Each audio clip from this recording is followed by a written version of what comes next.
नमस्ते, स्वागत आहे सुजाताज किचनमध्ये। आज मी तुम्हाला दाखवत आहे सांडग्याची चमचमीत अशी भाजी कशी बनवायची ते। इथं मी घेतलेले सांडगे अर्धी वाटीपेक्षा थोडे जास्त आहेत। सांडगे घेतलेले आहेत आणि 4 कांदे घेतलेत मीडियम आकाराचे बारीक चिरून, एक टोमॅटो बारीक चिरलेला घेतला आहे, कोथिंबीर घेतली आहे आणि 5 ते 6 कढीपत्त्याची पानं घेतलीत। आणि आपल्याकडे जो घरगुती साठवणीचा मसाला असेल तो घ्यायचा। इथं मी कांदा लसूण मसाला घेतलेला आहे, छोटे 4 चमचे, तिखट तुमच्या आवडीनुसार कमी जास्त करू शकता, अर्धा छोटा चमचा हळद आणि चवीनुसार मीठ। आता आपण भाजी बनवायला सुरुवात करूया। गॅसवर कढई ठेवली आहे आणि मी इथं एक चमचा तेल टाकते, गॅस कमी करते आणि हे सांडगे आपल्याला भाजून घ्यायचे, थोडे तांबूस रंगावर भाजून घ्यायचे आणि हलवत राहायचे। इथे गॅस मी मीडियम केलेला आहे। इथं तुम्ही बघू शकता 3 ते 4 मिनिटं झाले मी असे मीडियम गॅसवर सांडगे भाजून घेतलेले आणि सांडग्याचा कलर बदललेला आहे, सुगंध सुटलेला। आता मी एका प्लेटमध्ये काढून घेते। सांडगे एका प्लेटमध्ये काढून घेतले। आता मी त्यामध्ये तेल टाकते, साधारण 3 चमचे तेल टाकलेले आहे, छोटे 3 चमचे तेल। तेल गरम झालेलं आहे, जिरा टाकले 1 चमचा। जिरा फुलल्यानंतर आपल्याला टाकायचा आहे कांदा, कढीपत्ता टाकला आहे, मगाशी टाकायची विसरले मी। जिरा टाकल्यानंतर लगेच कढीपत्ता टाकायचा, आपल्याला हलवून घ्यायचं आहे आणि कांदा आपल्याला लालसर करून घ्यायचा आहे। ते कांदा मी परतून घेतलेला आहे 3 ते 4 मिनिटं, थोडासा लालसर झालेला आहे आणि त्यामध्येच मी आता टोमॅटो टाकते।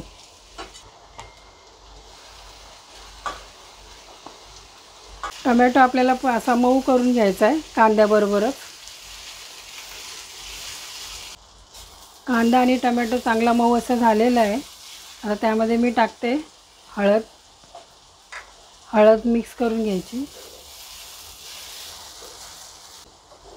त्यामध्ये टाकते आता हे सांडगे भाजलेले, लाल तिखट, कांदा लसूण मसाला परतून घेऊया, आपण सगळं मिक्स करून घेऊया आणि गॅस कमी केला। आता मिक्स करून झालेलं आहे आणि याच्यामध्ये मी टाकणार आहे गरम पाणी।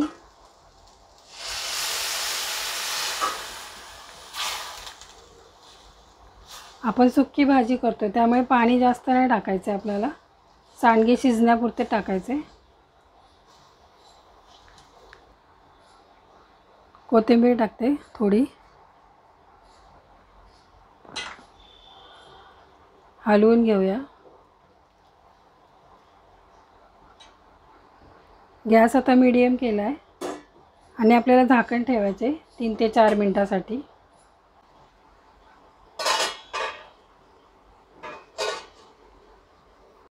2 मिनिटं झालेले आहेत आणि आता आपण चव बघून आपल्याला त्यामध्ये मीठ टाकायचं आहे, कारण सांडग्यामध्ये बनवताना पण मीठ टाकलेलं असतं, तर चव बघायची आणि मग मीठ टाकायचे। ते मी थोडं मीठ टाकते, अर्धा चमचा।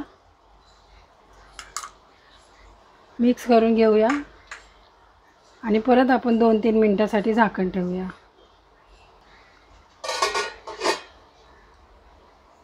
6 ते 7 मिनिटं झाले। आता आपण आपली भाजी बघूया, सांडगे शिजले का ते चेक करूया एकदा।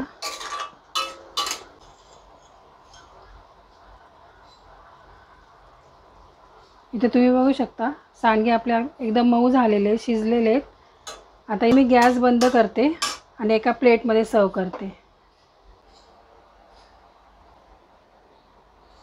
चमचमीत अशी सांडग्याची भाजी बनवून तयार झाली, तुम्ही बघू शकता। आणि ही भाजी तुम्ही चपातीबरोबर, भाकरीबरोबर, भाताबरोबर खाऊ शकता। अतिशय टेस्टी अशी लागते ही भाजी। व्हिडिओ आवडला तर व्हिडिओला एक लाईक करा, शेअर करा आणि चॅनलला सबस्क्राईब करा।